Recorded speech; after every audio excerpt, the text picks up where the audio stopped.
Well, let's bring in our guest, Anna Garmash, who's here. She's the head of Ukraine Action, an NGO that aims to inform the French public about the situation in Ukraine. Anna, thanks for joining us. Also, used to be part of the collective Euromaidan France. Anna, thanks for being with us. Thank you. This is a remarkable situation. A man who was a TV star, Yes. comedian, funny guy, made the people laugh. Now he says he's going to try not to make the people cry. What do you make of this situation, Zelensky being the new president? Actually, for pretty much everyone in Ukraine, it's very hard to make anything out of the situation, precisely because any other candidate had already had some sort of political career before. He hasn't. He is a comedian, as you rightly mentioned. He has many TV shows, actually, and one of them being a servant of the people. So this is the only thing that's sort of close to politics that he ever did.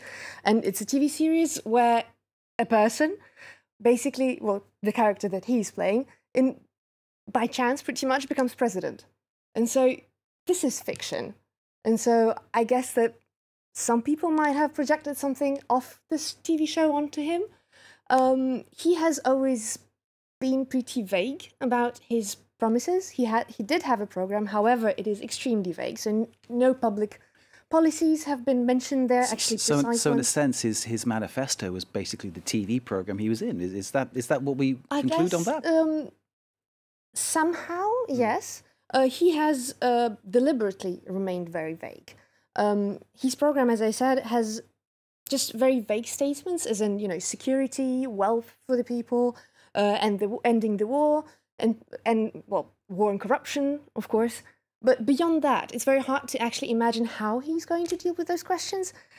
And what, well, I felt like, but also many other people, I guess, that given that he has been this vague, a lot of people have projected their needs and wants onto him, thinking that he might actually answer their questions.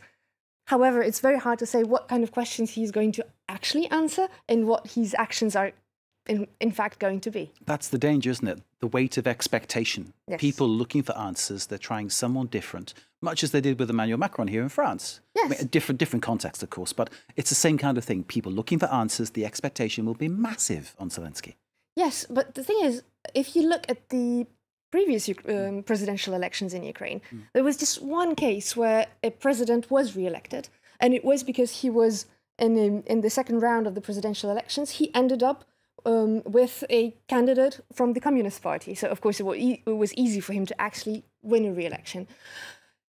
There are a lot of expectations on, I guess, for any president, I guess, and there have been for many Ukrainian presidents, especially the previous one, actually, Petro Poroshenko, who won after just one, basically the first round of presidential elections. He had massive support, and he won right after Maidan and the annexation of Crimea and the beginning of war. And so it's not the first time. And again, another situation where there was great expectation on that man coming in, and he couldn't deliver. Is there any sense that Zelensky can get past that barrier to act on things like corruption, like ending the war, the things you've outlined? I guess this is the very first time in Ukrainian politics, even though there have been expectations on all the previous presidents, especially the last one, that the actual candidate has absolutely no political past. For the others, Poroshenko, for instance, he has been active in politics for many years. So there was some sort of idea of what he was going to do, who are the people who surround him. People knew what he stood for instance. Yes. Yeah. This has been the case with the previous presidents as well. And this is the very first time where this person has absolutely no political background. So all the everybody, the political analysts, are just confused. There's an expression in English, the new broom sweeps cleanest.